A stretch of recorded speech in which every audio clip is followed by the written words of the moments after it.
My therapist suggested that I write out my narrative because she believed I was holding too much anger inside and not expressing it in a way that would help me overcome the betrayal. Because I refuse to recognize my guilt, I continue to seek answers that I cannot find. As a result, my life is in limbo, waiting for me to take the next step.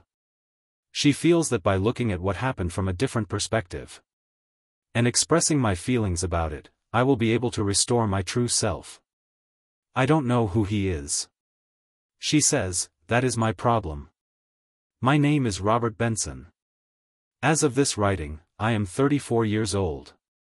I was a middle manager for an engineering firm that designed and built machinery for customers. I knew I wouldn't be able to develop any farther because it was a family firm and I wasn't a member. The incidents I'll describe indicate that my job at the firm became untenable. I've been told I'm one of the decent guys. I have a good sense of humor. Or at least I used to. I work hard, provide well, and care about others. I assist when needed and take my duties, such as marriage, seriously. It appears I was the only one. Let me clarify. Throughout high school, I consistently fared somewhat above average. I wasn't a genius, but with hard study, I performed well on my tests. I got into a couple fights when I was pushed too hard. But after they were ended, the feuds dissipated. I have several close male friends who have always been there for me and encouraged me. I wasn't an Adonis, so ladies didn't gravitate toward me, but those I met liked me. I was raised to treat others well, particularly women. I took no for an answer and explained that I dropped out of high school and began working for the corporation as a day-release apprentice at a community college while studying engineering. I've always enjoyed building stuff. Duplo came first, followed by Lego and Meccano. Machines are now designed using computers. My friends claim I enjoy my toys because I am constantly hunting for new devices. I wore a built-in camera that resembled a badge. It was intended to capture what I thought was a fantastic evening that I would want to remember later when everything went south. I'm pleased I did it since it proved to be quite valuable later on, but I'm getting ahead of myself as I near the end of my first year of college. We had a big celebration to celebrate being free for a few months. My friend Bill admired a girl in the nursing group who used college and local hospital facilities. He persuaded me to attend the party in order to pique the interest of her girlfriends, as if nursing students would look up to me as an engineer rather than doctors. I appeared to be of regular height. My employment has helped me become muscular and fit. I went to hear live music. Stephanie, Bill's friend, introduced us to the other girls. I was courteous enough to compliment them all. This was correct because they were all attractive. I was shocked when one of women, Carol, began talking to me. We drank and danced and her legs endured. I'm not the best synchronized dancer. She appeared to enjoy my company, even laughing at my outrageous jokes. Carol was around 5 feet and 5 inches tall with a slim body. I was astonished when at the conclusion of the evening she asked to meet with me again. I agreed. I'm no idiot. Well, what transpired proved I was an idiot.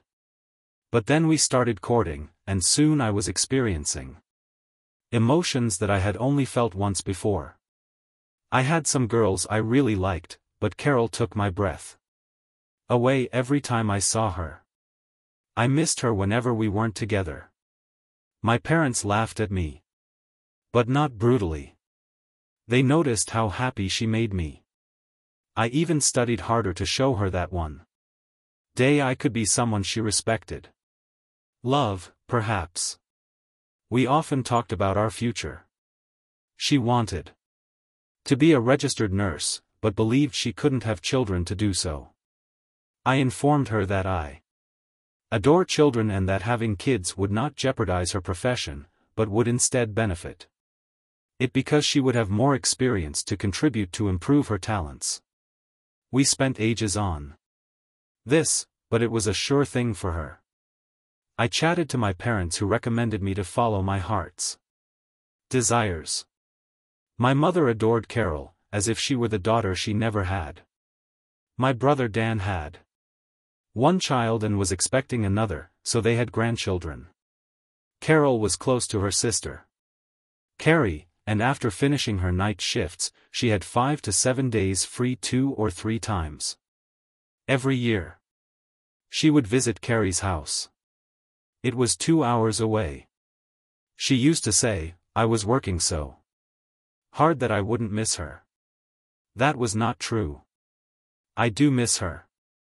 I agreed to her ultimatum of no family, and we were married approximately 3 years after meeting. On June 16, 29, Bill was my best man while Stephanie served as my lead bridesmaid. They were no longer a pair since Stephanie wanted to marry a doctor. Bill enjoyed teasing her about leaving him. While they were dating, I would have agreed with him.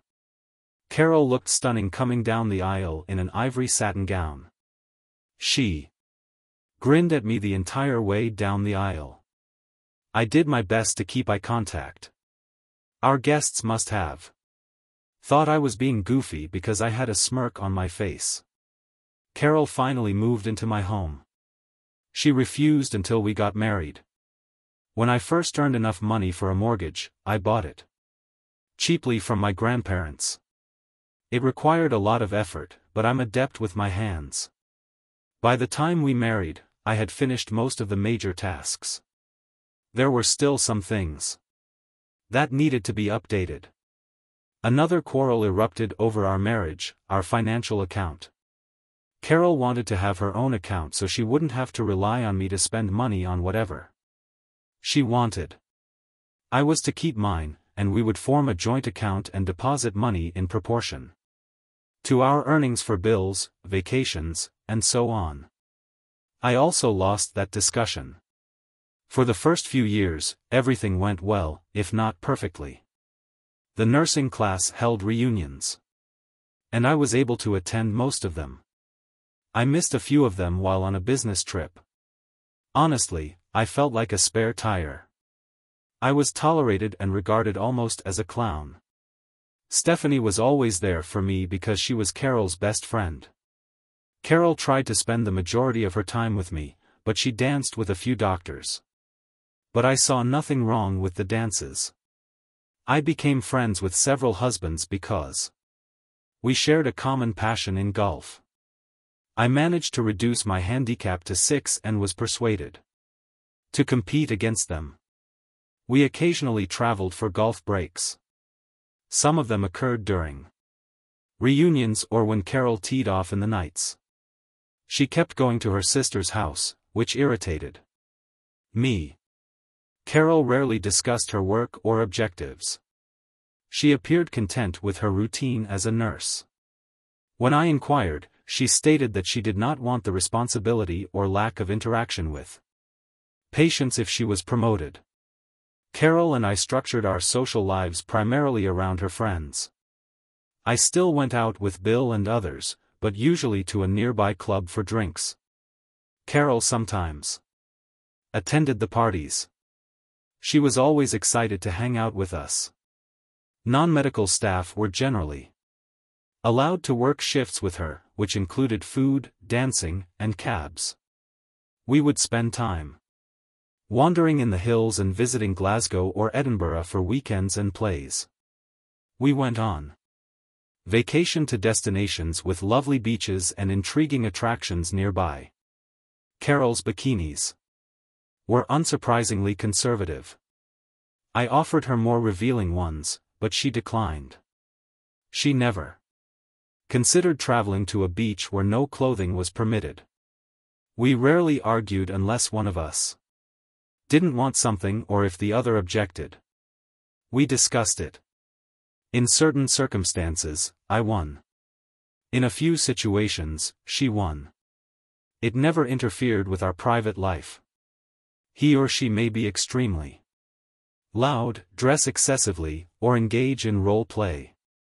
There was nothing forbidden to try. Some we liked, while others were less appealing. Every day, I loved her more. Our 10th anniversary was approaching, and I wanted to plan something special. I talked to Stephanie about booking a hotel, going out to dinner and dancing. She was agreeable. She pledged she would keep her knowledge of the situation a secret. The other couple had stated the same thing. I knew I had to tell her about it, but it was closer to the event, or she'd like to add more. When I told Carol a few days ago, she was overjoyed. And I barely made it out of bed in the morning. She contacted Stephanie, and before I knew it, the four of us had arrived at the motel. We dropped our belongings for the night. We headed downstairs to join the others. The girls' chat seemed highly emotional. Stephanie was completely captivated with Carol, who was fully aware of all of Stephanie's plans. Brian and I were talking about an upcoming golf competition we had planned to enter. We had to defend it. Mark and Grant were playing for fun, claiming that their job as DRS is stressful enough without adding competition. Then we went to the hotel's nightclub. We located a table at the rear, near the bar and main lobby, mostly away from the primary speakers.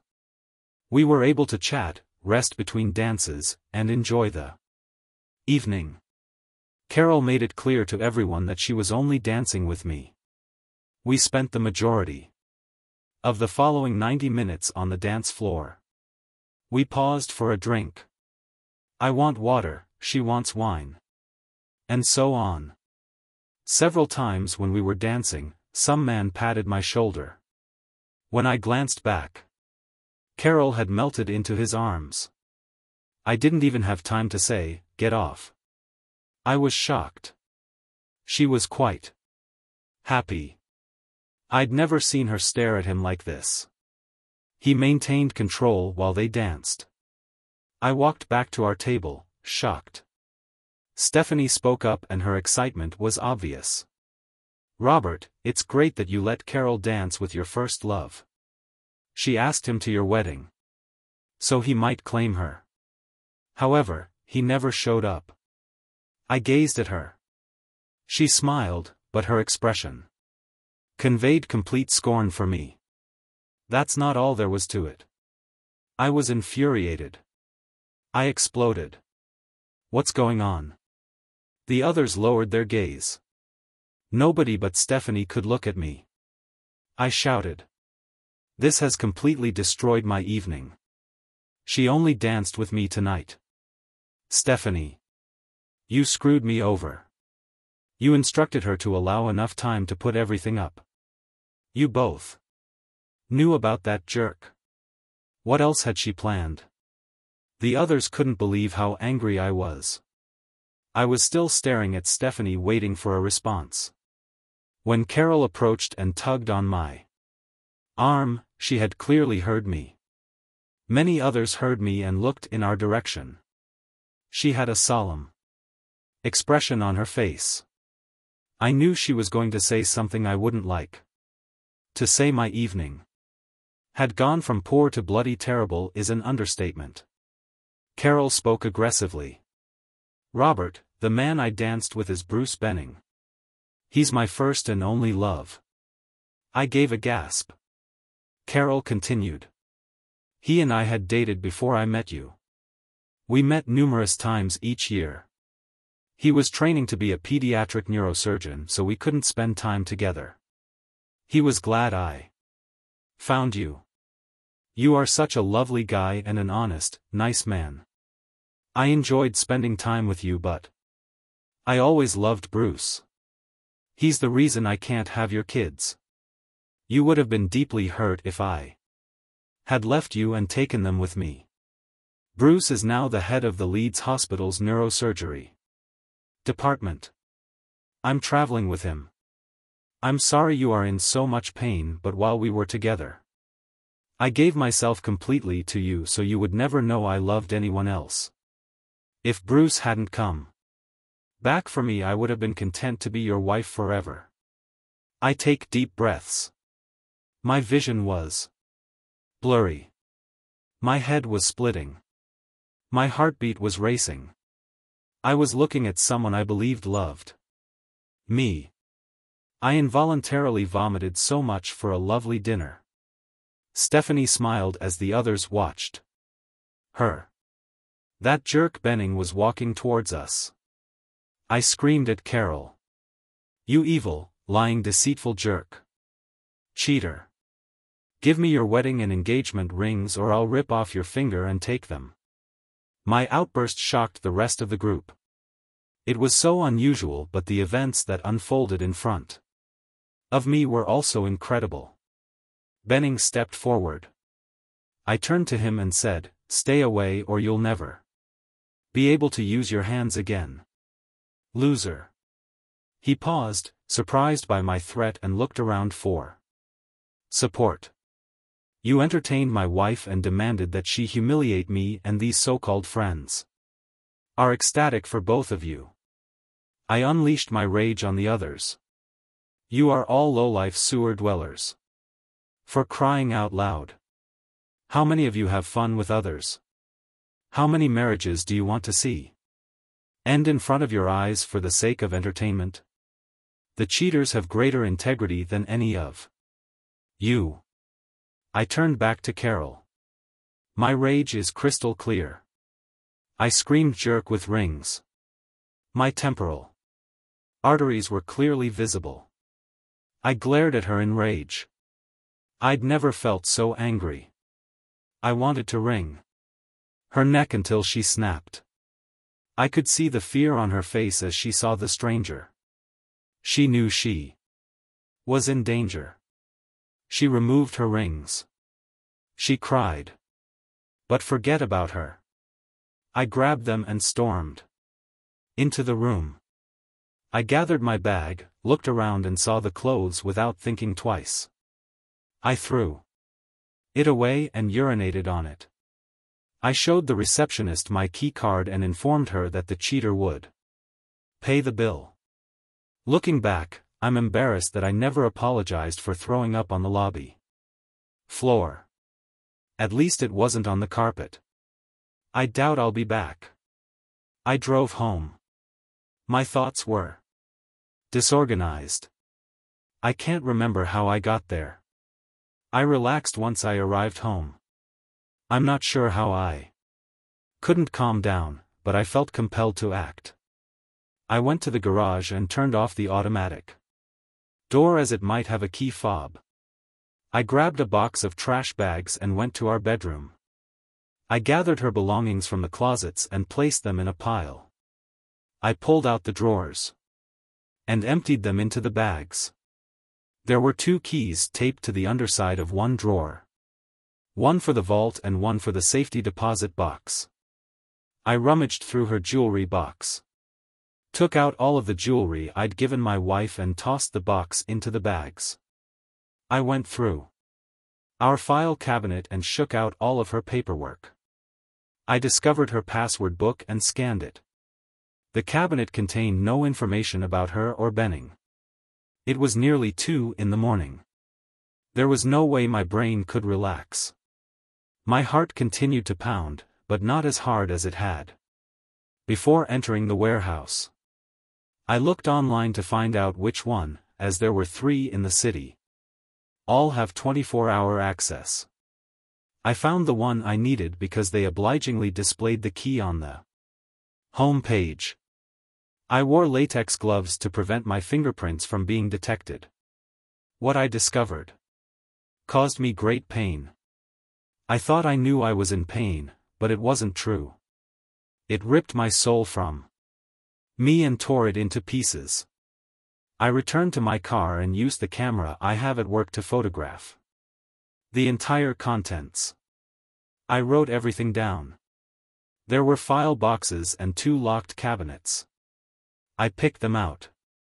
One of the skills that engineers should have. I almost wish I had not. In one of them, I discovered Carol's plans. I couldn't believe what I was witnessing. Who the heck was she? Bunning's files were stored in another cabinet. They confirmed my impression. That he was a thoroughly depraved, heartless jerk and narcissist. He only loved himself. I had to return to the car to get a battery from my phone because my camera was out of battery. I double-checked to make sure I had taken all of the photos and it was already 7 a.m. when I finished. I locked the closet so they wouldn't realize I was there. I went into the cafe and ate breakfast. I mentally went over everything I had discovered. Carol's parents insisted on a prenup to keep their daughter safe from what I discovered. Carol was not about to sign a prenup and take 10%.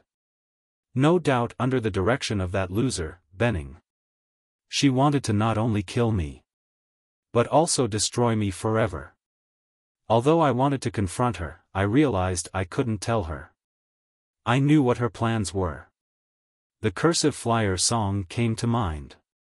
When I got home, I replaced my keys so she wouldn't assume I knew about them and their contents.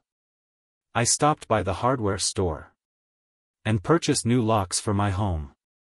Carol did not have the keys in her purse, but I was not about to take any chances. My next stop was the bank, where I looked into a strange, safe deposit box that I knew nothing about. It consists of several bonds and her name only. I photographed them again. I am becoming increasingly curious. Where did she get the money for them?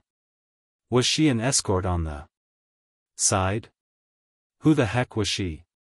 Carol texted me right after I got home, saying she wanted to stop by and pick up her car. I responded, "Your car?" The car in question is leased in my name and I am making the payments. Because your salary is so meager, I'm going to take a vacation and use it until the lease expires in 8 weeks. Your clothing and belongings are already in trash bags. If you don't need them, I'll put them in the fireplace to burn. I'm going to stuff your wedding dress with straw, so it looks like you're burning it. The door locks and alarm codes were changed. Do not bring that jerk in. He will not like what I am going to do to him. A few minutes later, her sister called and hurled insults at me. I ended the call and blocked her number. I didn't intend to burn her wedding dress, but the reaction confirmed her feelings. A picture of her wearing it to Mary Benning flashed through my mind.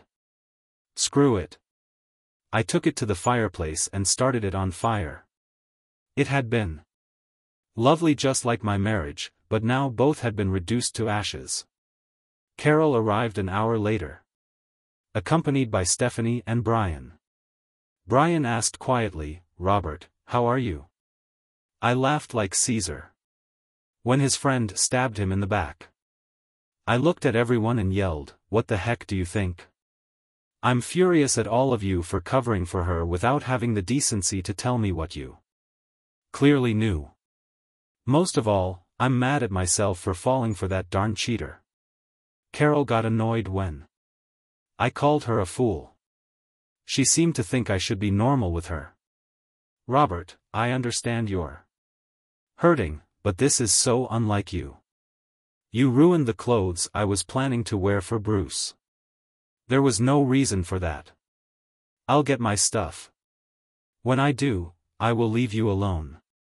I know I've harmed you, but I've always only loved Bruce. You'll be happier with someone who loves you and has children. You are a very special person, and I truly enjoyed our time together. If I had never met Bruce, I would have been so happy with you. Can I get my wedding ring back? It'll be a lovely reminder of all the good we've accomplished together." I screamed, "Oh no way, it's been passed down in my family for generations. Mom loved how well it fit you. We were made for one another. I have yet To tell them what a deceitful fool you are. Carol flinched at the severity of my words. Brian and Stephanie helped her load her bags into the car. Carol asked about the wedding dress. I advised her to check the fire pit when she saw the ashes. She cried. Stephanie called me a jerk. I corrected her. You've had her back all these years. She won't be able to wear it if she marries. That darn loser. It's the ashes of my marriage, my life. Who the heck do you think you are? Jerk? Brian, though shocked by my outburst, didn't defend her. He was the only one who looked embarrassed about last night when Carol came to her senses. She asked if she could check to see if I had missed anything. I said yes while she was doing that. I told Brian that we wouldn't be defending any more titles. He nodded. A few minutes later, Carol came downstairs. She said softly, Robert, I'm sorry, but I've always loved Bruce. When you divorce me, you'll find someone who will love you the way you give love. You'll have the family you want so badly. This hurts both of us. I really care about you, and I'm sorry I hurt you, but it's for the best. They left and I went into the house as I expected. She needed the 2 hidden keys. I was so tired. I went to bed. I fell asleep with my head barely touching the pillow. I was awakened by my mother's call before I could say a word. She started. Robert, I never thought you would raise your hand against a woman, but Carol showed us pictures of her wounds. She explained why she left you, why I was angry. And didn't hold back. Mom, you've been lied to. Just like I've been lied to for the last 13 years. She's been having fun with that jerk the whole time she's been with me. She's setting me up to keep everything rather than lose it. I don't know who the heck she's become, and did I ever even know her? I've never raised my hand to any woman. You and my father taught me that. Have you ever heard anyone suggest that I've ever raised my hand to a woman even last night when I wanted so badly to wring her neck? I didn't. You can believe her or you can believe me, but the truth will come out. If you take her side, you'll lose me forever. I ended the conversation. The battle lines were set. And the conflict had begun. I went to fetch dinner and returned to the house. I had the information. Now I needed to get organized, as they say in crime shows, follow the money, so I did just that. First, I examined our joint account. What I discovered was interesting, very fascinating. I was delighted I had copied Carol's password book, as it proved essential in the evening and on Sunday. I spent the rest of the evening and Sunday attempting to make sense of everything along the route. I updated all my passwords. I learned that I had been played a heck of a trick.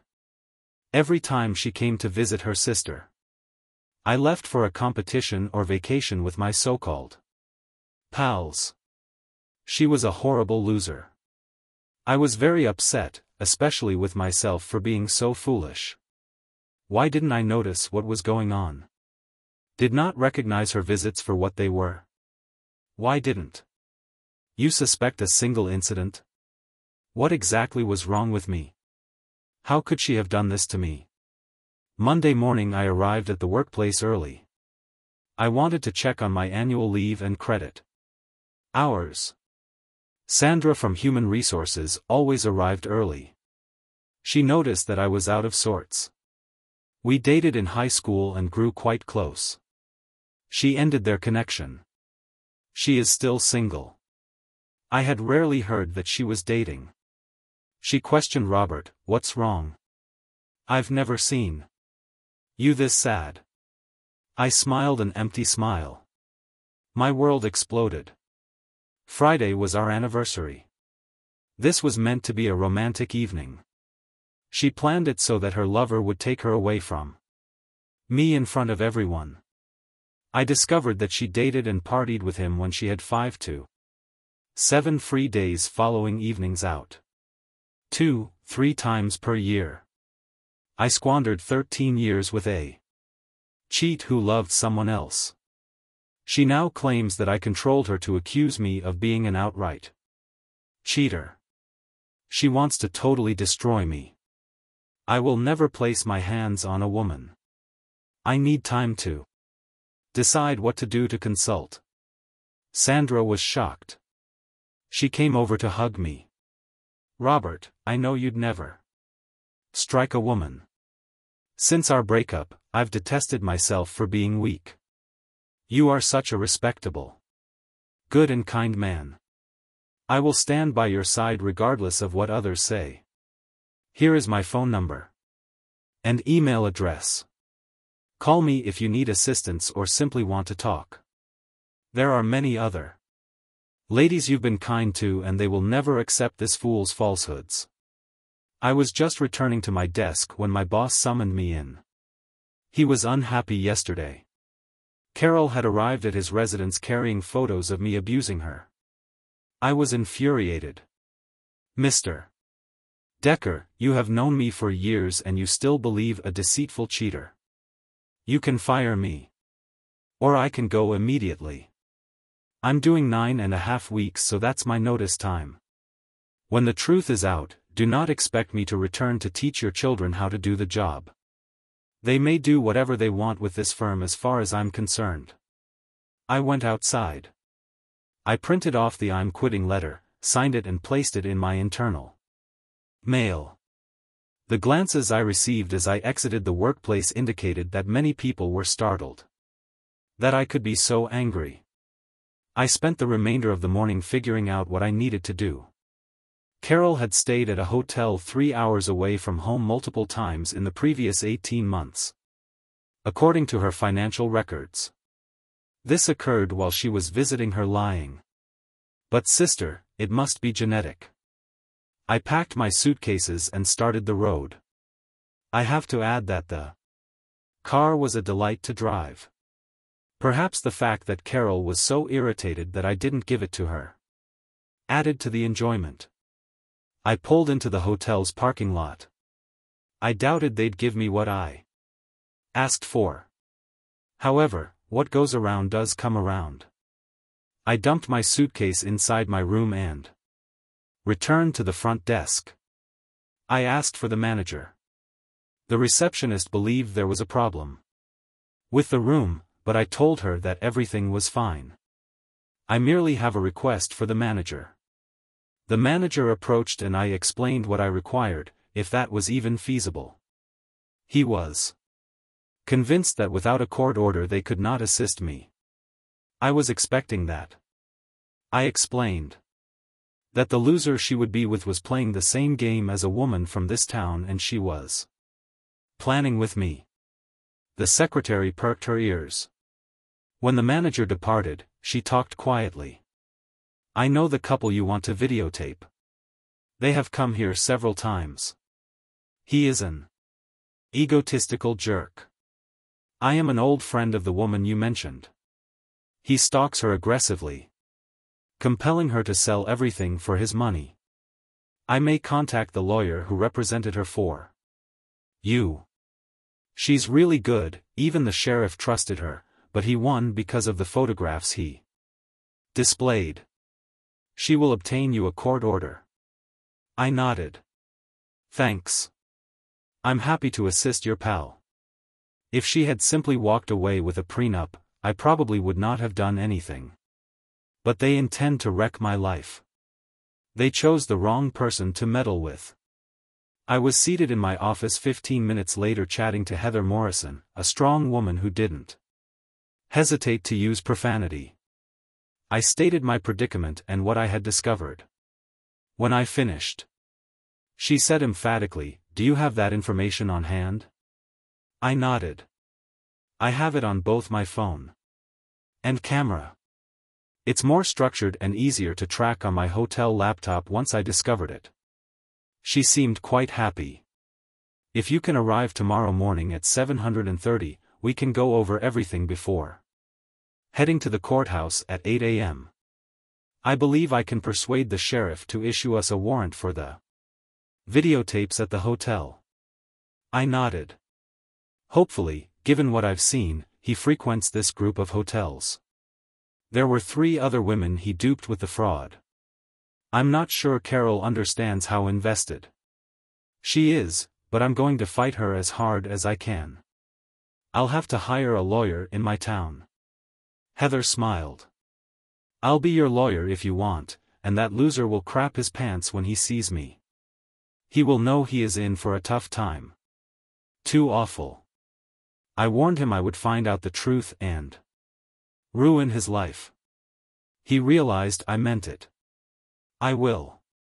I laughed for the first time since Friday night. I believed her. I had not lost faith in others as I had previously believed. When I got into the office the following morning, I was astonished to find another man in the office. Heather introduced him as Jim. He was the father of Betsy, the woman Benning had screwed. He was also the private investigator tasked with finding the remaining parts of the puzzle. I gave Heather an SD card with all of the information on it. I highlighted the documents related to Betsy. Jim fell back in his chair, letting out a loud cry. He spoke aggressively. I realized the greatest thing I could do was make that jerk disappear. I had to do it. It would be a better world without him. Heather and I headed to the courthouse. Jim took on the challenge of finding the other 3 women Benning had screwed up. Heather would pursue Samantha Wiseman, the lady who, according to these documents, possessed the definitive proof of my innocence and the innocence of all the victims. The question was whether she was involved or deceived by it within the courthouse. Heather just informed the female clerk of the purpose for her visit. I thought we were meant to meet with the sheriff. Heather went into detail which struck me as unusual. Shouldn't she have spoken to the sheriff about it? Not the clerk. After around 15 minutes, a gentleman seated in the rear of the office approached and chatted. Janine, phone Betsy and tell her not to give that jerk more penny. Or sell her house. I'll sway the court in her favor. Heather, this is your warrant. It includes all of the hotels in the company. You may inform Marvin that if he stalls, I'll put him in jail. He walked away. I was shocked. Heather giggled at my expression. Sheriff Griffiths is a knowledgeable, elderly guy. He believes that the truth is above the law. Let's head to the motel and cure Marvin. Marvin, the manager, wanted to talk to his superiors, but Heather scared him so much that he gave in. The chief of security was summoned and presented him with a warrant. I may be thorough, but I had every date Carol had set for her sister during our time together. We saw him enter dates and names. They were registered as Mr. and Mrs. Benning. Soon, we had a video of them dining together and entering their room. We discovered additional 26 reservations at various hotels in the group. But we couldn't uncover any recordings from almost 18 months ago. Heather was quite happy. I commented on a video that she liked. She made some notes and the manager promised to process and deliver all of the documents and videos to her. Heather and I visited her office. She began. Robert, I've thought about this. We need them to initiate the divorce proceedings. If you sue her for adultery, they will file charges and utilize these pictures. They'll chat after us, giving us less of an opportunity to catch their lies. You informed her that you were going on vacation. Take that time. Have them fill out the paperwork. They'll have to provide their evidence, which will be destroyed. Jim will retrace the other women's stories. We know Betsy's story. I'll utilize the video of you talking to take down this other guy for you. I'll track down Samantha and find out what her function is. And I'll have my staff handle all of the information and financial difficulties. I nodded. I need a break. I'm not sure how I feel, but I want to break it so much. I will be gone for several weeks. But then I'll have to look for work. If someone is willing to hire a wife abuser, even if the accusations are unfounded. I'm not a star soccer player. To be honest. Finding that the guy was cheating on those women helped me. I wasn't the only one who was so easily duped, but uncovering the proof benefited both them and myself. I didn't feel as worthless. I didn't feel anything except grief, exhaustion, and of course, bloody angry rage. Whenever I recalled that night, I stayed here for a few more nights before departing while in Hamilton. I drove south to Staffordshire to ride roller coasters. They are undoubtedly a stress reliever. After returning, I headed north to explore the area north of Inverness. I rode the north coast. 500 before moving to the northeast to ride the Grampian 250. I went on the Glenlivet Smugglers Tour. And had a modern Glenlivet or two at one of the boutique shops deep in the Highlands. Despite living near both ranges, I had never been there. The scenery was stunning. So I disregarded the jerks. I was having fun exploring, but a part of me was still deeply hurt. And the emotion would not leave me. My rental car was coming to an end, so I headed home. I'm pulling into my driveway. I was surprised at how well the lawn and garden were maintained. I expected to see a savanna. Gordon, my neighbor, came out when he saw me. He smiled. The wanderer returns. How is it going? I laughed. As good as it can be. Is this your fault? He laughed. Sandra called looking for you. She was concerned about you. She told me briefly about your problem. I was shocked. I never imagined Carol was capable of such a thing. She and Sandra should have been actresses together. There are a few other women in me. You have cleaned up your garden. I am not sure everything survived. Some officials have been visiting you in recent days. Don't be surprised if someone knocks on your door. I thanked him. I have some shopping to do when I return. Stop by my place for a few beers. I shook my head after being away for a few weeks. I called Sandra. We had spoken several times per week since then, but she never mentioned it. She made me talk about my feelings and listened quietly as I cried. I really should do something to thank her. Gordon and I were talking on the patio when the doorbell rang. I stepped outside and a court messenger handed me the divorce papers. He smirked. I smiled and told him that I hoped the sheriff hated liars in his court.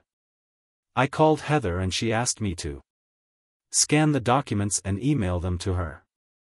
She would handle all legal responses. She was delighted but refused to educate me. When I asked, she responded, "The less you know, the less you can unintentionally inform others."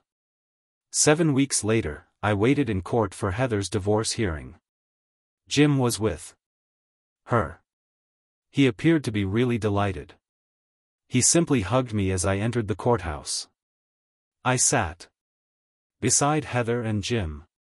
Sandra, Josie, Michaela, Gordon, Bill, and a few other pals sat behind me, refusing to leave my side. My brother Dan contacted me several times and expressed his support. He was unable to make it due to work. He had a disagreement with our parents because they preferred Carol above me. I was not shocked to see her co-workers, Stephanie and Amy, following her.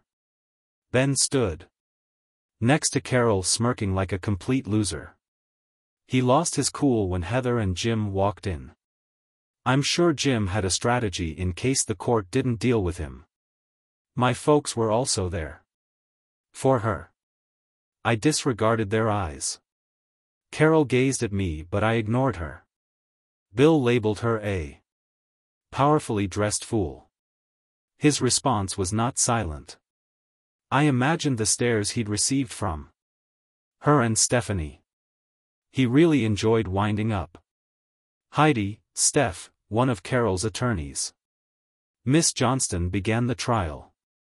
She appeared to be full of confidence. My client wants to get into a prenuptial agreement that limits her to 10% of the value of their combined assets. She admits to having committed adultery but only after suffering cruelty for nearly her whole life in her marriage to Robert Benson. She seeks a divorce based on spousal control with the property divided by court order. She contends that the decision should be entered broadly in her favor. These documents show the marriage's assets at the moment of divorce. She gave a copy to Heather and the court clerk who gave it to the sheriff. Heather could not stop laughing. The sheriff seemed astonished that they needed to exchange documents. Heather stood up. My lord, Carol Benson's actions made mediation impossible. Until today, I am confident you will understand why once the proof is given. Miss Johnston and I had a brief chat about the evidence to be presented.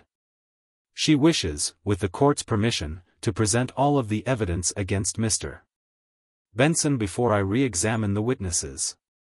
I agree to that, as long as I obtain an oath from the court that allows me to scrutinize the witnesses. Without that, I'll ask them when they emerge. The sheriff pondered for a few minutes. This is really unusual. I understand Miss Johnston's want to fully document your client's behaviors. I will agree to let you cross-examine the witnesses. After Johnston finished her questioning, Heather resumed her opening speech.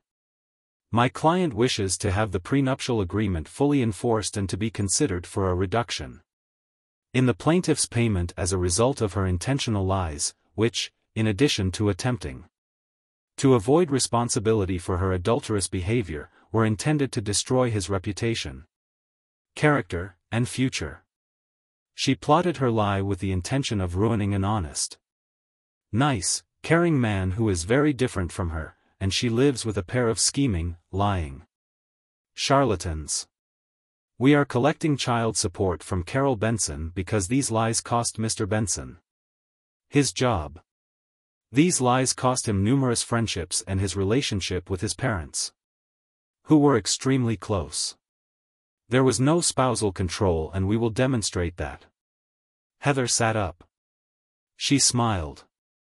She was planning to do this. Carol took the stand. I felt her gaze on me, but I looked ahead, not at her. Carol's attorney informed her about how we met. Carol choked back tears as she described the early days of our marriage and how I had been abusive. Robert didn't like that I worked nights. I'm sure he assumed I was having fun with one of the physicians. Every night. His rage grew more until he began striking me in the face. I covered it up with makeup while at work. I would travel to my sister's place to allow the bruises to heal before returning to work for the day shift. He was all right until the next shift, when the circle would begin again. My sister urged me to leave him. She took photos because she stated I'd need them for the divorce.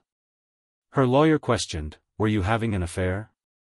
Carol could have won the Academy Award for Best Actress any year. She snorted. I'm embarrassed to say that I was. Bruce and I had known each other since he was a junior doctor at the hospital. I met him outside my sister's house one day. He noticed the bruises. He was very kind and supportive. I realized I had deep feelings for him. We made love a few times.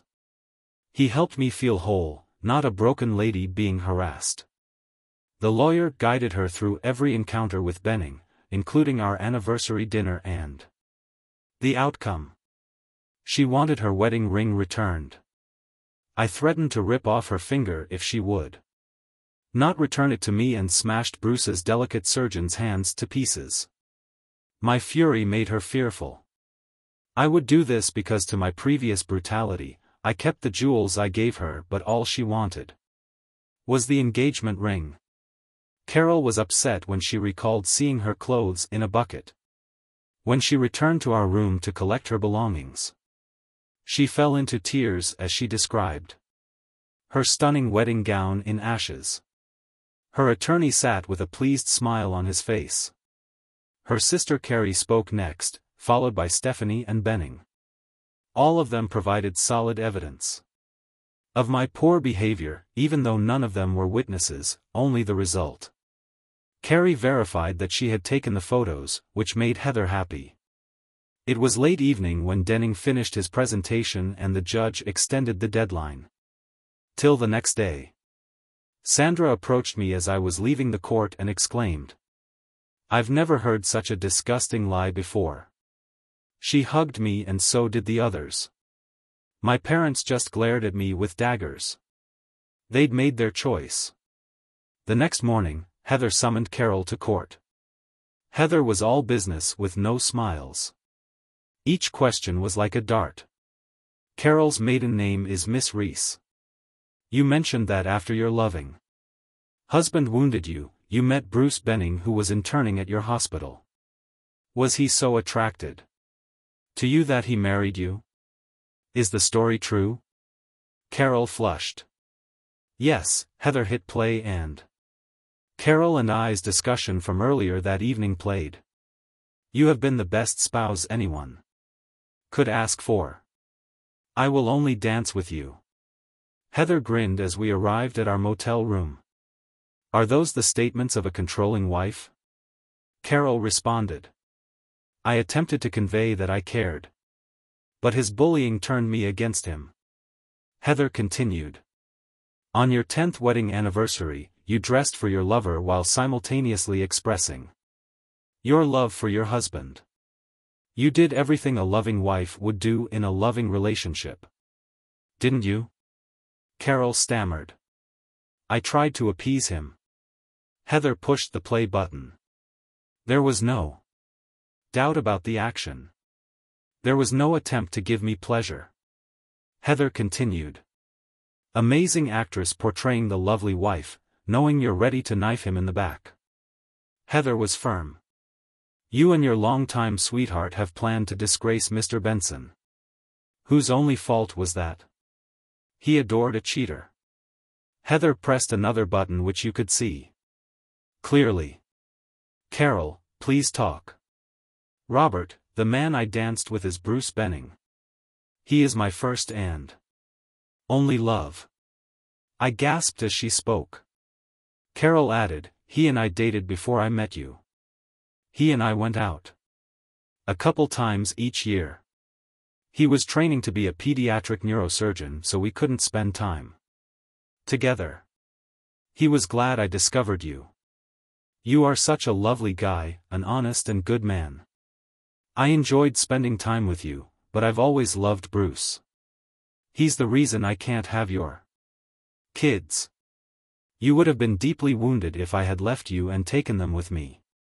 Bruce is presently the head of the Leeds Hospital's neurosurgery department. I'm traveling with him. I'm sorry you are in so much agony, but when we were together, I devoted myself completely to you. So you would never know I loved anybody else. If Bruce hadn't come back for me, I would have been content to remain your wife forever." Heather concluded with me providing the ideal reaction to her deception. Several astonished looks emerged from the gallery. Carol appeared surprised but quickly regained her calm. I attempted to smooth things over for him. I lied to him to keep him from losing face. Heather touched another button and Carol came outside our home. Heather only grinned. "Fortunately, your husband maintains good records. We have the dates. So you were in your sister's house in Covington on May 9, 14, 2019, December 26, 31. 2018, August 16, 22, 2018, March 9, 2018, and a number of other days leading up to your wedding. Carol responded sharply, yes. Heather selected another button and a video of her with Bruce at hotels on those days emerged on the screens where there had previously been none. The reservation form and receipts clearly indicated their presence. Heather addressed the judge. They were collected pursuant to a court order from the Hamilton Sheriff's Court. I've linked it to the documents and records I delivered to your secretary and Ms. Johnston. Heather looked to Carol, who was dressed in white. Amazing, isn't it? Not a single bruise, Mark. It's as if the bruises never occurred. It appears that you are Miss Reese and Mr. Benning, like those hotels, and frequented them whenever you reportedly visited your sister. He did not save you. You were his brownies. Carol glanced fiercely at Heather. I tried not to smile. Laughter exploded behind me. Heather became more menacing as she pressed Carol. Now, let's take a look at the financial fantasy you offered to the court. According to your agreement with Mr. Benson, you both agreed to donate a portion of your salaries to a joint account. You wanted to keep your financial freedom.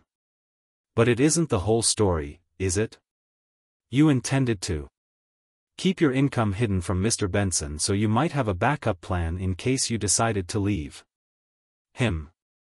He was merely a tool for you to manipulate. You lied for years about being his wife. You have lied for years. You were a general nurse with a salary close to the minimum. The truth is that you were, as he puts it, a cheater. For Benning, you are far ahead in your job. And earn about 4 times what you told Mr. Benson. You failed to increase your payments as agreed. You revealed your poverty when you desired a new car and requested Mr. to pay for the lease while you drove it on your secret adulterous escapades with Mr. Benning. You had no moral qualms about paying for some of your experiences using your joint account with Mr. Benson. That is why the accounts you submitted to the court are fabricated. Heather tapped another button displaying photographs of Carol's bank statements on the screen. They demonstrated huge savings. Her current account indicated large payments from her job, which she had not told me about. Poor nurse who did not want to be promoted. And you are actually the hospital's third most senior nurse. Heather brought up the bonds. How do you explain how they ended up under your name? And what was found in your safe deposit box? Carol looked around, shocked. I could see her reflection in the monitor. I tried to convey utter indifference by not looking at her directly. Carol corrected herself. I was looking out for myself when he took charge. Heather continued. These are Miss Personal information and bond amount were confirmed as of that date. She gave them to the court clerk and Miss Johnston was no longer smiling. Heather smiled warmly, but I knew she was about to make a delicious move. You want to get your wedding band back? After all, it's a family legacy and an unfaithful act. Wouldn't she expect to keep it? Is it for nostalgic reasons that you want to recall a decent, caring man rather than someone who would abandon you once his demands are met? Carol responded defiantly. I adored that ring. It meant the world to me, especially after he burnt my wedding gown. I wanted returned.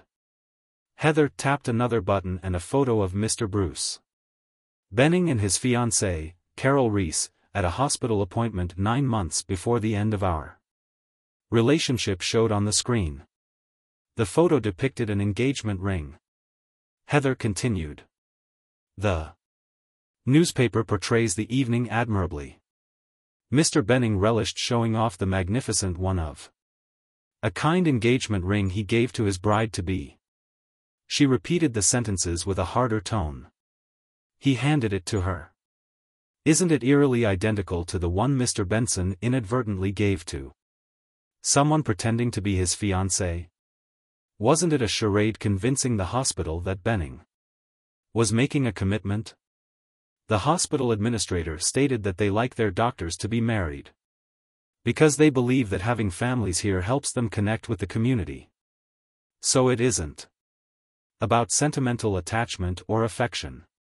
Above all, it's about getting the job you want, a physician's wife. You need it to completely blind the hospital administrators. Heather's next remark astounded Carol. Benning only needs you for as long as he wants to be there. I had to stifle my laughter. I'm sure you've been crying about your wedding dress. Did you intend on wearing it when or if Benning marries you? Carol answered. No, but it sounded weak. We all knew she was crying. Heather touched another button and Stephanie's voice emerged. She's invited him to your wedding. She hoped he'd demand it before she married you. Carol sobbed. Mr. Benson's main error was that he only saw you through the affection he had for you. He never saw the true you, the cruel and manipulative jerk. You couldn't simply walk away from such an honorable man and accept the loss. He would not have known about your indiscretions, financial trickery, or profound betrayal all those years ago. You should have delighted over his disgrace and death. You viewed Robert Benson as a gullible fool. You saw him as a part-time worker until your love became free and wealthy enough for you. Clearly, you envied his ability to love. So you too set out to ruin his life after you. Your ultimate cruelty was that you attempted to destroy his self-esteem and manhood so that he would never trust anyone else with his heart. Even that wasn't sufficient. You wanted him so corrupted that his reputation would be ruined. He would be unable to work. He would not have a decent life. Mr. Benson never exerted any control. The court may take a different view of the control you imposed on him over the years. You lived with him. You denied him children. You took his money. You took his love for granted. Heather finished. You and your lover conspired to bring down the man who loved you, provided for you and catered to your every desire. Your lover asked you to marry him. A serial cheater. I'm curious if the position you want will be available once the trial is over. And if so, how long will this last? Carol seemed taken aback by Heather's suggestion. Miss Johnston didn't ask any further questions as her sister and Benning prepared to leave the court. Heather asked the court officer to stop them. She was not finished with them yet. Carrie, her sister, moved slowly up to the podium. Heather was succinct. Do you admit to lying to the court and covering up your sister's adulterous relationship with Bruce Benning? The sister started to cry. Heather asked, did you take photos of the alleged injuries? Carrie quietly responded, no. Heather finished. I will inform your church's leadership that you are a non-Christian. Carrie's eyes widened and fear gripped her at once. Screw you, jerk. Heather called out to Stephanie next. Stephanie stood straight, but tense. Heather started quietly. How long did you know about your affair? Stephanie responded. The affair was with Robert. Carol has always belonged to Bruce. Heather smiled. Why would you lie for her? Stephanie froze.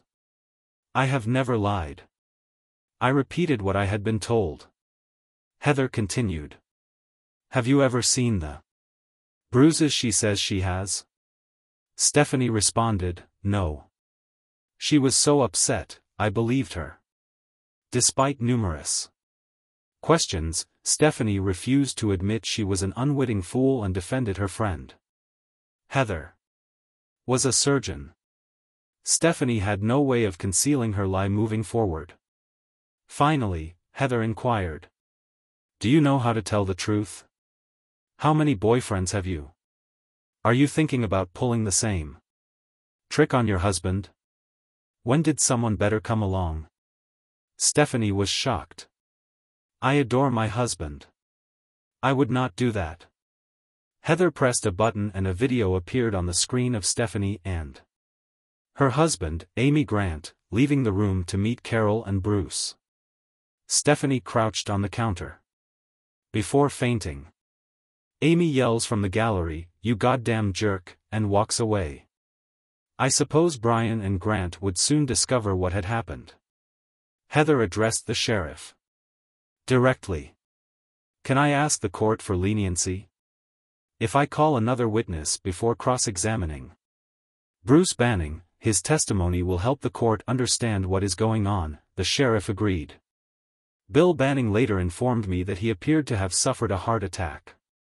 When Heather finished speaking, Samantha Weissman, a woman I had never seen before, took her place at the podium. She was the ideal cosmetics commercial. She looked perfect. Heather smiled. Ms. Weissman, what do you do? Samantha responded. I am a creative who works in theater, film and TV. I can create textural effects or use makeup to enhance the experience at most events. I can make you look like street artists who use chalk to create massive holes in the road or trains that emerge from walls. Heather continued, do you know Bruce Banning? Samantha cautiously responded, yes. I met him while visiting Bristol. My son Alan was diagnosed with a benign brain tumor and Mr. Banning operated on him. It was a success. That happened 8 years ago. Heather inquired, how did Mr. Banning find out about your abilities? Samantha responded clearly. After the surgery, Alan's motor skills were temporarily impaired. I had to help him regain proper use of his arm and hand. I was playing with him with plasticine, sculpting his favorite monsters. When Mr. Banning arrived, we spoke and he seemed fascinated by it. Heather asked. Was it no further than that? Samantha responded. Yes, it was approaching Halloween. And he asked if I could dress him up for the party. He wanted to be an abusive spouse because his friend said he was so tense, he's never heard a joke. His reputation he claimed was undeserved. He would not tolerate a woman saying no to him, let alone asserting her superiority over him. It would reveal all that they were.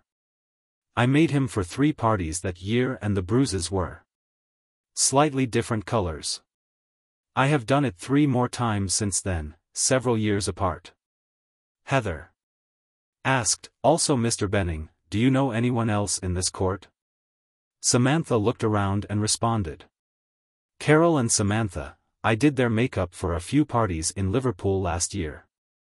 They claimed their husbands would never have hit them, but they wanted to see how their friends would react. Heather pressed another button, displaying images of Carol and Samantha on the screen. They must have been Samantha's copies because they demonstrated the entire process.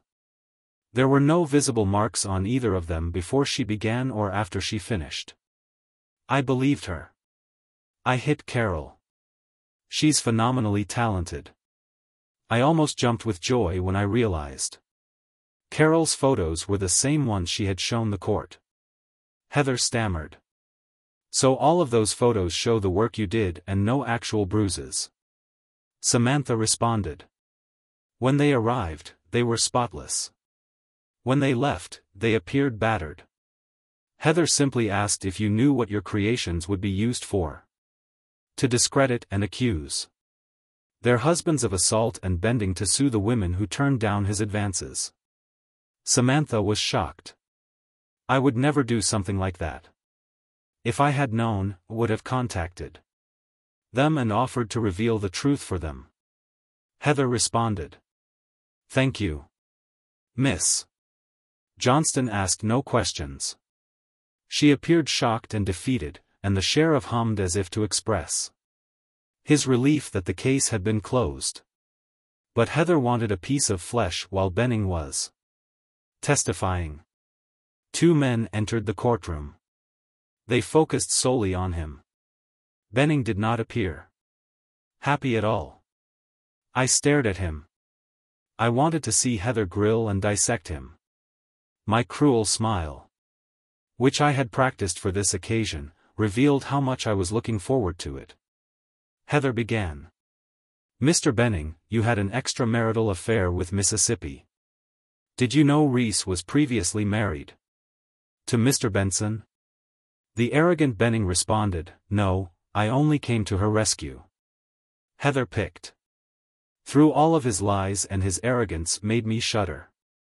He loved himself at all times. He tried to brag about his accomplishments when Heather's noose, metaphorically speaking, slipped around his neck. It opened the trap door. Heather smiled. So you claim to have gotten intimate with Miss yesterday. Reese had only recently recovered from an assault by her husband. But today, I presented the court with decades of evidence of you spending time together in hotels for multi-day meetings. She laughed when you tried to make love to her.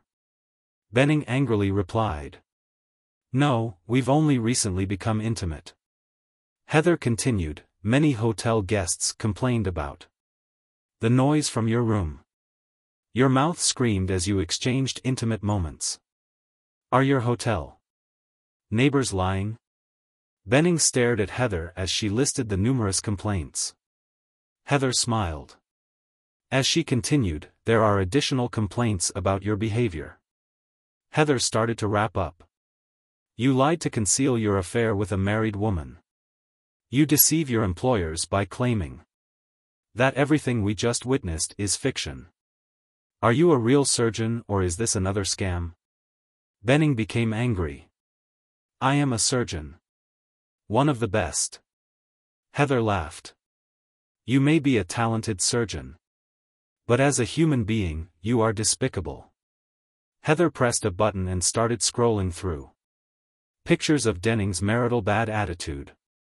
She stopped and let people read the accompanying letters, which showed how he had tricked 4 courts into granting him substantial monetary settlements against women such as Betsy, with whom he had befriended. Court records show they all denied assaulting him from his own records.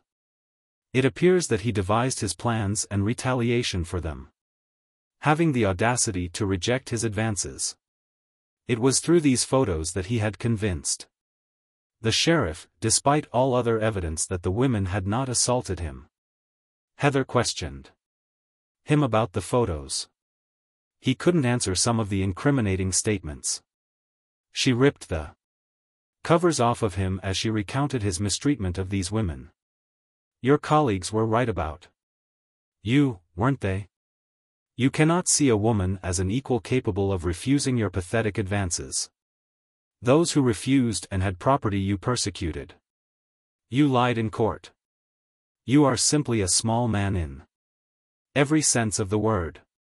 His indignant remark didn't go unnoticed by the sheriff, and Heather nearly laughed when he called her a bloody witch. His arrogance was slipping away. The understanding of what awaited him was slowly dawning after tearing him to shreds over women. She continued on to the main course. Heather showed records of his and Carol's encounters as well as their written and email correspondence. He disputed that they were conversing at the time Heather mentioned when she displayed the comprehensive plot to accuse me with attacking Carol. A few sobs broke in the galley. Benning had a clear strategy on how they would damage me and my life.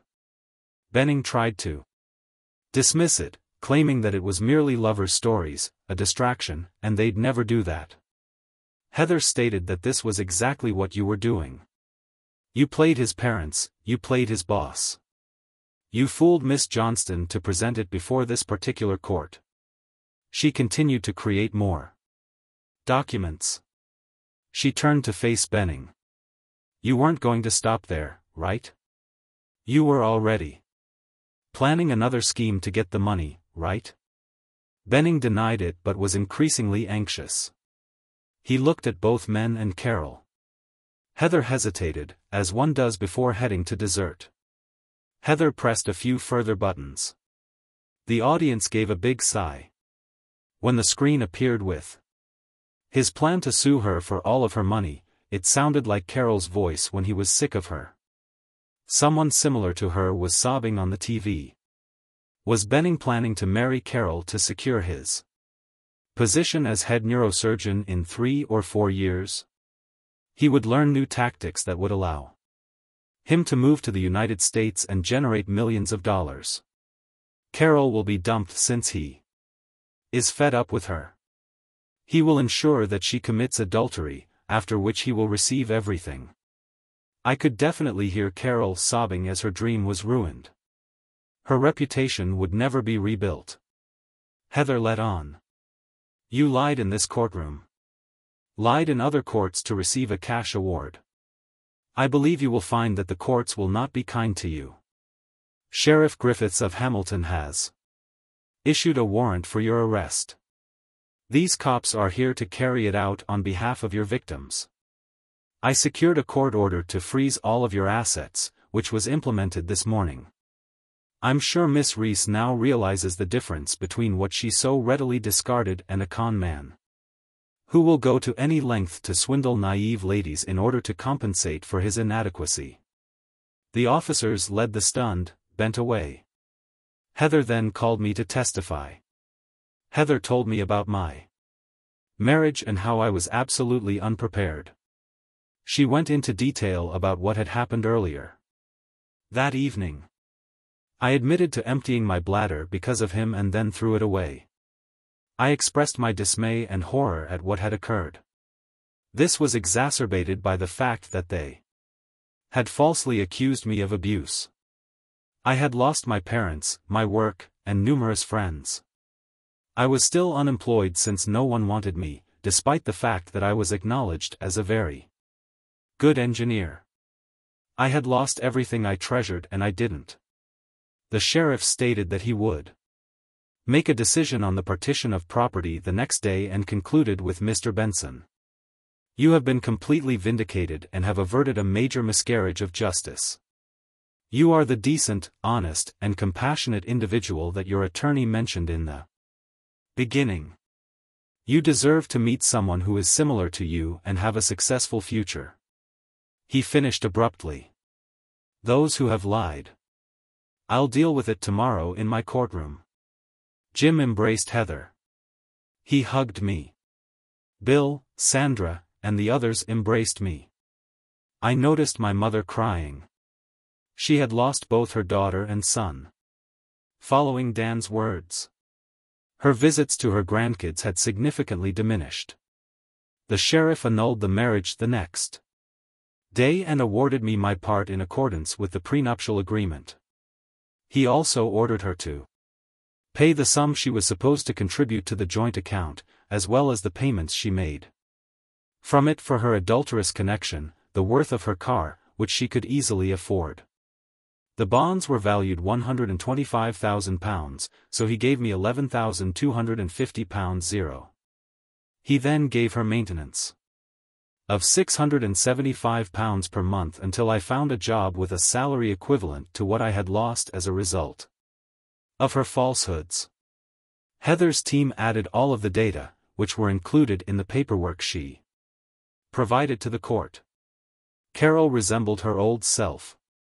Samantha was unlikely to be able to hide her tears. Carol was clearly told by the sheriff that if she won, he was seriously considering putting her in jail for lying in his court, and the truth eventually came out. She would be imprisoned for at least several years. He found her £5,000 and awarded her a 3-month suspended prison sentence. He also ordered her to pay my legal fees in full within 1 month. Alternatively, the suspended sentence would be enforced. Carrie and Samantha were each fined £1,000. To be paid within 30 days, Spending appeared before Hamilton's sheriff court, and later explained his reasons to Sheriff Griffiths over a cup of coffee. Heather, Jim, and I discussed what we should do next now that Heather had decided to go to the General Medical Council and try to have Benning removed off the medical registration. While we were conversing, Jim received a call from Hamilton Court. Benning was brought into custody. Sheriff Griffiths made it clear to his defense that the next time he appears in court, he wants all of the money he took from those 4 women deposited in the court account. Alternatively, he might face a significant prison sentence. In addition, he can request full payment of court fees and any other justified expenses spent as a result of his false allegations against those women. Even with these payments, he faced a lengthy prison sentence. Heather was also planning to file an appeal with the General Board of Nursing, citing Carol's reprehensible behavior in such a prominent position. She understood she was likely to fail because, unlike Benning, she had not taken control of her situation. However, with this complaint in hand, companies would think twice about hiring her, and I would be looking for work because I didn't want anything to do with Carol. Heather urged me to put up with child support until I got work. Jim astonished me by quietly saying, "Stay with Sandra for a while. Somehow she appears to like you. When I talk to her, she appears friendly and compassionate. Maybe you can help each other because she stated that she cannot be what you want, whatever that means. Given what you've gone through, I'll say it once. Consult a counselor. Despite your pleasant demeanor, you are in a great deal of discomfort. You are not deceiving us. A counselor will assist you in discovering your true self, live life, and find happiness. You deserve it. Heather and I have seen a lot over the years, but there are books and movies that could be made about your experience. You're a good, respectable, honorable man. Help me get them back and screw them up even more by making sure they have a decent life after we parted ways." Heather's final words had me laughing. If you believe the sheriff let her off easily without putting her in jail, he did not. My bill would be approximately £24,000. Your rate would be significantly reduced for you. I've been so helpful to Betsy, but she will never know. Dan came by to visit me after work. He was quite pleased for me. He appeared exhausted, as the new infant had not slept much. They chose to have a 3rd child because he wanted a son. So he was born. Our parents had not seen him yet. He offered me a job working the night shift. I refused. I have very little experience in this industry. He wrapped his arm around me and whispered, "You'll find the right person. You will have the family you want, at least till the first contaminated diaper." He laughed and went away. Sandra, Josie, Michaela, Gordon, Bill, and a few more joined me later for a celebration drink. It was very enjoyable to have fun. Josie shocked me by inviting me to dance. She grinned and pulled me closer. "Take a chance, Sandra. She has always cared about you. You'll complement each other well. If not, Michaela or I will snag you." She giggled and attempted to waddle away as if I had trod on her foot. Sandra was the last to depart. "Robert, I promised that if you needed anything I would help you." I still meant it. "I wish I were the lady you needed." Then Michaela, Josie and the others would have been delighted to become close friends with you. Or more. You're too fine a man to be alone. I witnessed how you acted when others brought their children to work. You're going to be an excellent father. Do whatever you have to do to find love. Sandra, I believe we can support each other. I was too young. I didn't know myself. Or how women could support you. You were very dear to me. You were my first love, a crush. Jim suggested I see a counselor to help me find myself. Maybe we'll both visit a counselor and See what happens. If he can assist us both, I have a void. I do not know who I am. Sandra smiled. Robert, if we do this it's only because I hope to be with you as a partner and mother in the future. You deserve it. She exhaled. Let us try to see a counselor. 2 days later the local newspaper appeared and I was on the first page. The article was really comprehensive, describing how they were attempting to set me up. No one doubted that I was a good guy. Nobody in the online publication's comments section supported her. Some of the comments about what would happen to her terrified me. About 8 weeks later Heather sent me an email including copies of her letters to the General Medical Council, the General Board of Nursing and the leadership of the Cary Evangelical Church. Heather did not disregard Benning's activities, which added to the dishonor of his profession. She described his public revelations and lying in court. She insisted that his registration be suspended immediately. It helped that by his third court appearance, despite repaying the money, he had scammed these women of nearly £250,000. Sheriff Griffiths jailed him for 5 years. Heather provided Samantha Wiseman's images of him and her evidence to the fiscal prosecutor, who ensured that his defense received copies before they left court on the first day of his plea. Benning pleaded guilty at the first opportunity. Therefore he was eligible to a 33% sentence reduction.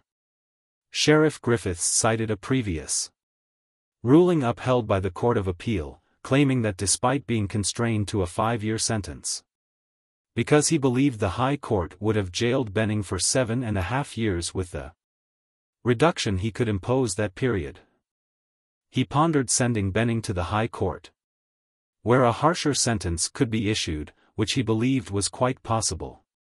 However, considering the COVID-related backlog, he thought it was best. In other words, you appeal at your own peril.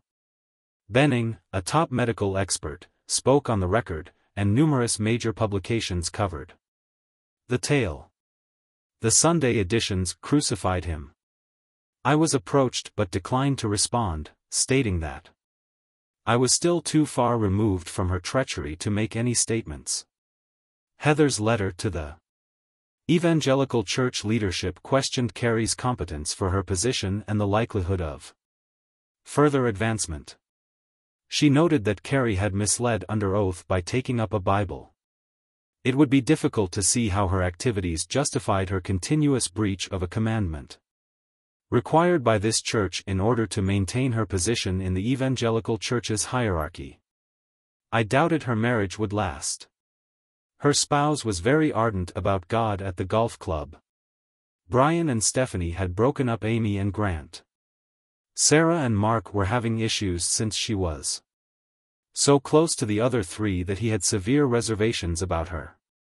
My kicks were at least 15 yards longer when I felt the ball belonged to one of the benches. I didn't care about Carol. She rolled me to the brink of despair only to discover that her knight in rusted armor rolled her even further. Karma is a jerk. Chapter 2, Sandra and I have been visiting 2 psychologists for over 3 months now. It has been challenging. We have benefited each other. At the very least, she helped me. Sharon assists Sandra. I accompany her but only for specific reasons. Sandra claimed her mother was not very polite to her, more like very awful. I used to date Sarah. Sandra would hug me whenever I cried. When we talked about my feelings about Carol and our marriage, I was perplexed. Sarah got it out of me. She tore down the wall I had built to keep my emotions under control. I despised her for alleviating that pain. She revealed my sense of loss and desire to understand what I had done wrong. She convinced me that betrayal was not the worst part. It was the way she was prepared to destroy me. That shattered my world. Carol, I didn't know this. I couldn't recognize myself anymore. Sarah informed me that I had done nothing wrong.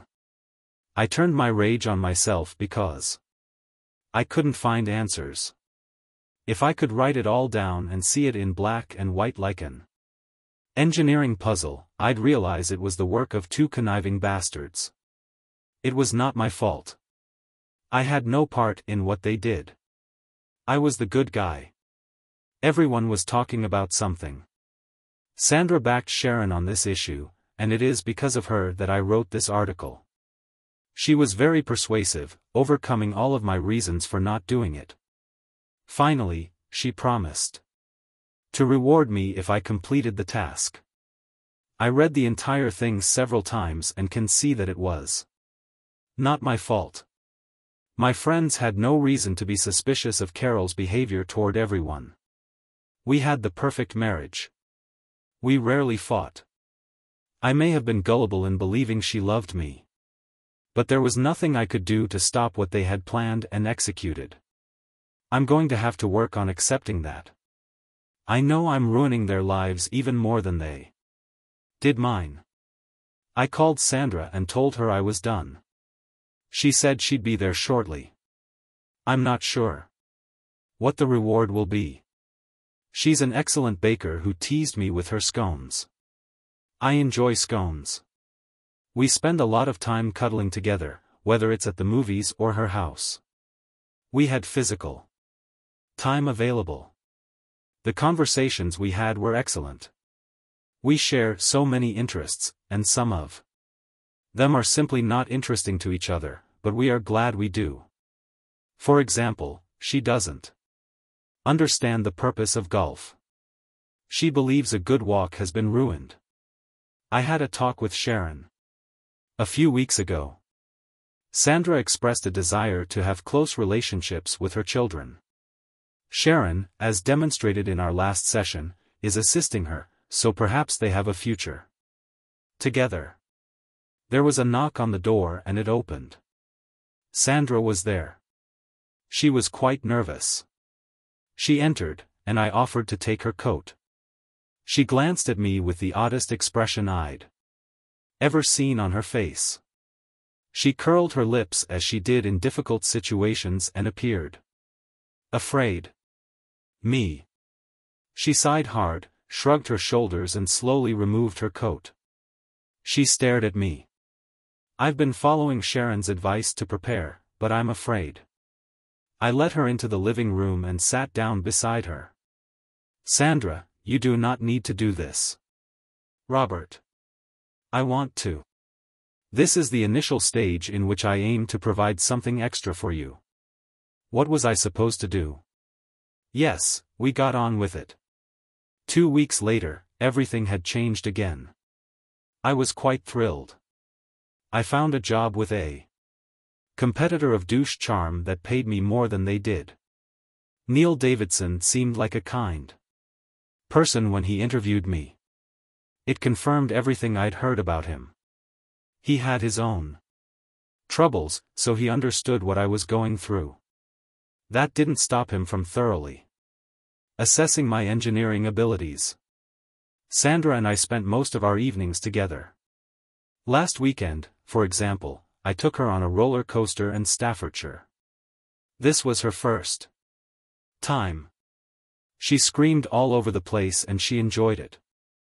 I rented a room with twin beds. Sandra walked in looking contemplative. She had 2 appointments with Sharon this week. I took her up in my arms and danced because I was overjoyed to have a job, and more importantly, her in my life. I reiterated this to her several times. I danced with her. That following day, I proposed marriage to her. We clinked our glasses and told the future. We'll have time to talk about what we want. But do you think we should think about anything right now? I looked around. Where will we live?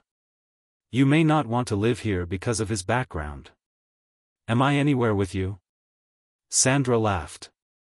I don't see any cause to move. The new dwellings resemble small rabbit holes. I used to accompany you when you visited your grandparents. You could sense that their love made this area exceptional. We are going to be alike. There are large rooms with plenty of space and 4 bedrooms. We could add another bathroom. I would tweak some of the color schemes, but that's it. The garden is large enough for children to play securely. We can also consider planting vegetables, herbs, and fruit. I nodded. How about you? Are you planning the ideal wedding? Sandra seems astonished. I never imagined having a wedding. My wedding would be small, as it would just include my mother, sister, and her family. I have 4 or 5 really close friends, 2 of whom will pretend to be upset that I snatched you from them. You have buddies like Bill and Gordon, your brother, and his family. You never speak about your parents, and I can understand how you felt betrayed by them. I guess I'm worried that our children will not have grandparents to spoil them. My father died early and my mother's health is not good. She was an excellent mother. She will be an excellent grandmother. I said quietly, it will be your decision and I will support it either way. I will think about it. Thank you for taking the time to hear today's story. If you enjoyed this essay, please like it and subscribe if you have not already. If you have a tale to share about your or someone else's circumstance, please do not hesitate to contact me. Take care.